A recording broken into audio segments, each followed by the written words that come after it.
Salve pessoal, chegamos à nossa nona catequese sobre o Espírito Santo e hoje falaremos brevemente sobre as tarefas da pneumatologia no nosso tempo. Nós iniciamos essa série de catequeses dizendo que houve um período de esquecimento do Espírito Santo, tanto do ponto de vista da teologia no Ocidente, quanto do ponto de vista da nossa prática de fé, da falta de devoções, da falta de piedade e da falta de conhecimento com relação à terceira pessoa da Santíssima Trindade. A pneumatologia, ou seja, o estudo, o tratado sobre o Espírito Santo, tem tarefas importantes a cumprir no nosso tempo. É importante recordarmos que nos anos 60, com o Concílio Vaticano II, com o movimento carismático e com o movimento ecumênico, a realidade do Espírito Santo subiu de patamar na consciência cristã, nós podemos dizer assim. O Espírito Santo passou a reconquistar certo protagonismo, certa presença marcante na vida de todos os fiéis e nas discussões também teológicas. Nós devemos ainda salientar que essa redescoberta do Espírito Santo ainda requer certo aprofundamento e desenvolvimento, sobretudo em duas dimensões.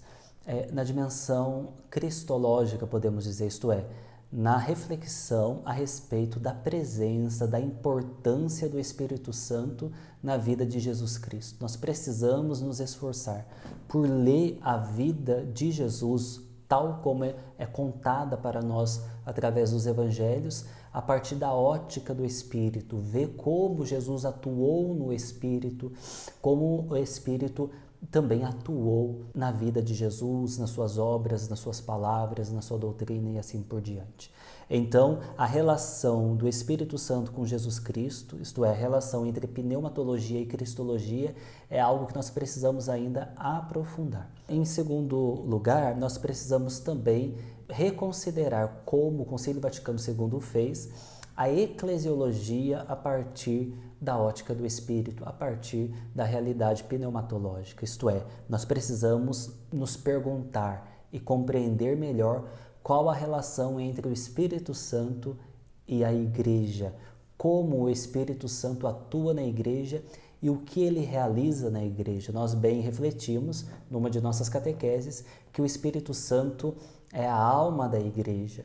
Ele vivifica a Igreja, ele unifica a Igreja, ele move e governa a Igreja. O Concílio Vaticano II ainda compreendeu de maneira muito bela e profunda a relação que há entre a Igreja e o Espírito do ponto de vista dos sacramentos. A Igreja foi vista como sacramento também do Espírito.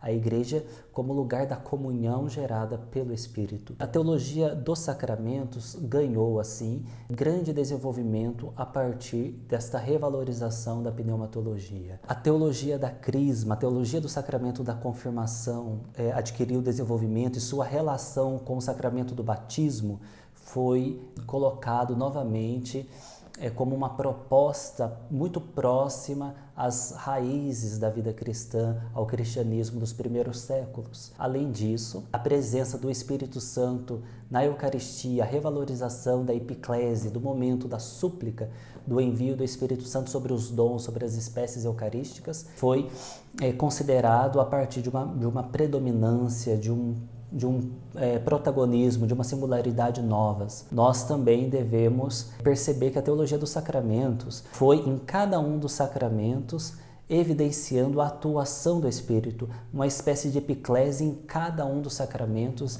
nos seus momentos fundamentais. Ademais, o Espírito Santo, a teologia sobre o Espírito Santo, a pneumatologia, tem um papel muito importante a desempenhar em duas vertentes muito concretas na nossa vida cristã e no nosso mundo. Em primeiro lugar, com relação ao ecumenismo.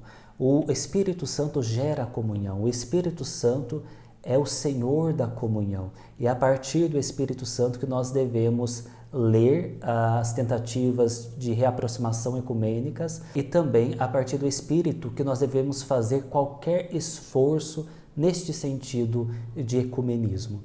Em segundo lugar, ultimamente, a teologia ecológica, a teologia a respeito da natureza, da criação e de uma ecologia integral que envolve também o ser humano, deve muito o seu fundamento à pneumatologia, à teologia sobre o Espírito Santo, porque foi o Espírito Santo que possibilitou o caos tornar-se cosmo. Foi o Espírito Santo que ordenou toda a criação.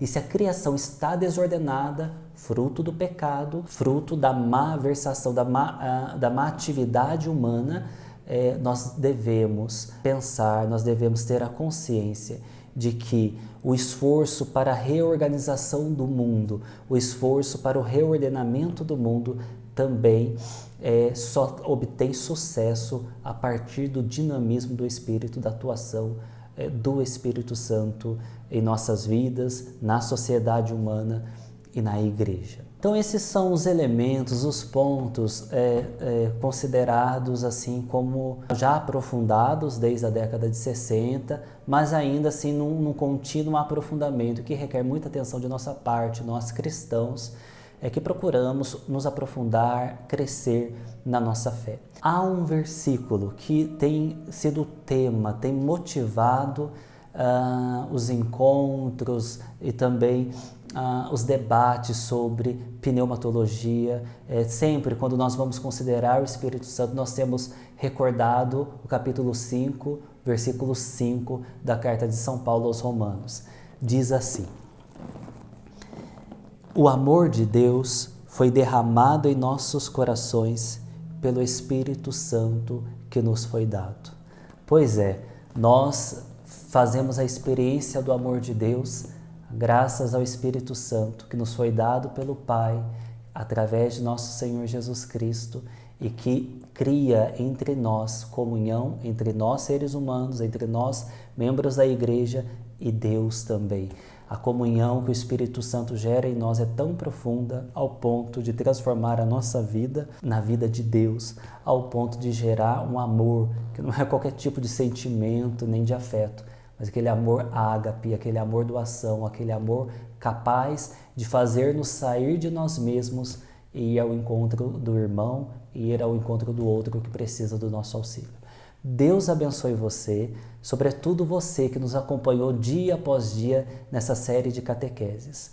E neste domingo, solenidade de Pentecostes, nós iremos resumir, recapitular tudo o que refletimos ao longo desses dias do novenário em honra ao Espírito Santo, terceira pessoa da Trindade. Deus abençoe.